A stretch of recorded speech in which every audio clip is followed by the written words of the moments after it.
হে বন্ধুরা, welcome to সোনাস kitchen. আজকে বানাবো ব্রহ্মপুত্র নদীর রুই মাছ দিয়ে ভাপা।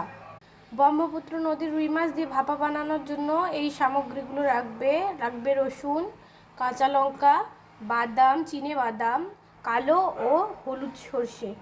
এগুলো মিক্সিতে আমরা গ্রাইন্ড করে নেব। এবারে দেখো বন্ধুরা, নুন দিয়ে দিলাম। এবারে পরিমাণ মতন হলুদ দিয়ে দেব, সামান্য লঙ্কার গুঁড়ি দেব। দেখুন বন্ধুরা, একদম মিহি করে পেস্টটা বানিয়ে নিয়েছি। এটা এবারে মাছের মধ্যে দিয়ে দেবো বন্ধুরা। দেখুন বন্ধুরা, সর্ষে বাটাটা দিয়ে দিয়েছি। এবার দিয়ে দেবো কাঁচা সর্ষের তেল।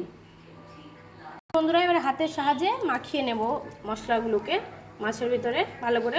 দেখুন বন্ধুরা, এইভাবে আপনারা মিশিয়ে নেবেন এটাকে। এরপরে দুটো চেরা কাঁচা লঙ্কা দিয়ে দিলাম বন্ধুরা। পরিমাণ মতন জল নিয়ে গরম হতে বসিয়ে দিয়েছি। এর ভিতরে এয়ার টাইট করে এটাকে দিয়ে দিয়েছি ভাপানোর জন্য। দেখুন বন্ধুরা, আমার ভাপানো হয়ে গেছে মাছটা। কত সুন্দর হয়েছে। প্লিজ আমার ভিডিওটা ভালো লেগে থাকলে লাইক, কমেন্ট, শেয়ার।